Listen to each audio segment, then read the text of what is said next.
Good morning, my neighbors! What is up, you sexy mother hubbards? It's Tuesday. Donald Trump is restricted to a courtroom while, unfortunately, Liz Truss is able to roam free. Also, Holly Willoughby, blah, blah, something, something. It's time for an alternative paper review. First up to the Daily Express, who say, can we now outlaw Iran's terror force in the UK? And obviously this is a story that following the geopolitical instability between Iran and Israel, some subsets, quarters of the Conservative Party would now like to ban Iran's Revolutionary Guards. They want them designated as a terror group. Which, look, I can see how you're getting to that conclusion, but it's a bit like, do we really want to sever diplomatic ties at such a sensitive time? Communication is key, isn't it? At a time like that. I mean, I don't suppose my thoughts will resonate with these particular quarters of a Conservative Party who seems so hell-bent on walking away and banning and trashing every entity or institution that they see. You know, if it's not this, then it's looking at vaping, or it's taking away phones from the under-16s, or it's walking away from the ECHR or the EU. I mean, you're talking about a political class of people who never build anything. You know, they come out with these fantasy projects, and then when they all implode, they never work out. Then they blame them on these institutions, and then that's why they try to cancel them. What's next? Over to the Mail, who say, now ban trans women for... well, yeah, there you go. Shall we, let's just move on. Over to the Sun, who say, Holly Willoughby in £1 million ring of steel. Meanwhile, the Daily Telegraph splash a front page with a picture of Donald Trump, who is confined to the courtroom for his Stormy Daniels campaign finance money trial. And this is a huge problem for him because he would rather be out on the campaign trail. It's an election year. We're getting ever closer to that November ballot box date. Now, if you've kept an ear to Donald Trump news, you will know that he's tried to delay this again and again. And the judge is like, nope, it's going to start on this date. And you have to be there every single day. And now the latest news is that Trump has tried to get a 1 or 2 day reprieve to go and attend his youngest son, Barron. He's about to graduate, right? So he's like, I need to go and attend my son's graduation. You're being really cruel by not letting me do that. What kind of heartless judge are you? And so, yeah, all of the MAGA lot who are all like family values Christians are all like, this is an outrage. He just wants to go to his son's graduation. It's like, it's quite funny, like, it took internet sleuths all of 5 minutes to research this, right? He didn't go to any of his other kids' graduations either. Was it a leftist activist judge that restricted him from doing that, was it?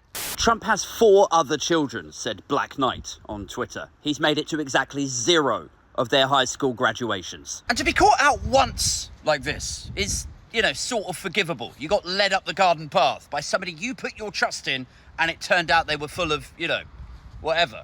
But this is not the first time he's tried this. Like, is everybody's short-term memory and attention span so shot now that we don't even remember the trial that took place back in January? But he was like, oh, I just want to delay. You know, my mother-in-law, Melania's mother, has just passed away, and I'm so deeply emotionally wounded by it. I'm just going to need a few weeks to recover. And I think the time that he was finally allowed to go to that, quote, funeral, he then just went campaigning in the evening. Also in the Telegraph, Allison Pearson meets Liz Truss. Oh, God. Really? Allison Pearson. This is the lady who was celebrating when her own children got COVID. They were like, my son's got COVID. Good. His whole house may get it as well. Even better.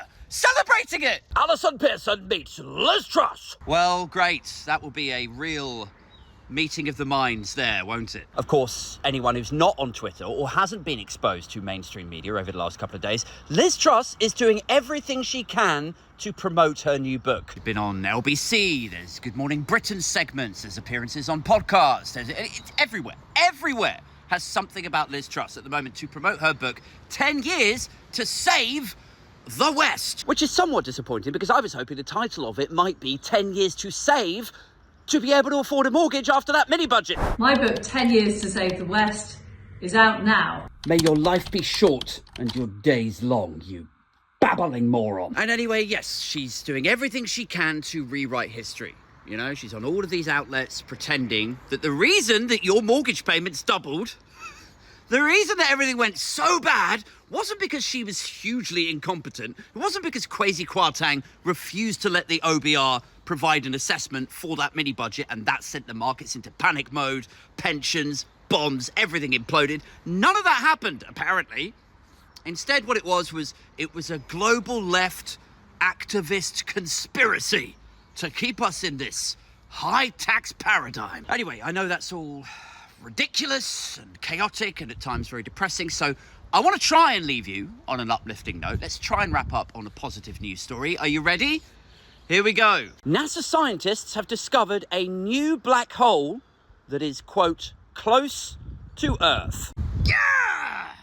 You see that, guys? Forget Iran, forget Putin and nuclear war, forget the exhaustion of fossil fuel supply, forget climate change, even forget Liz Truss, because it all might be over soon. Yeah! Prince Andrew's a nonce burger.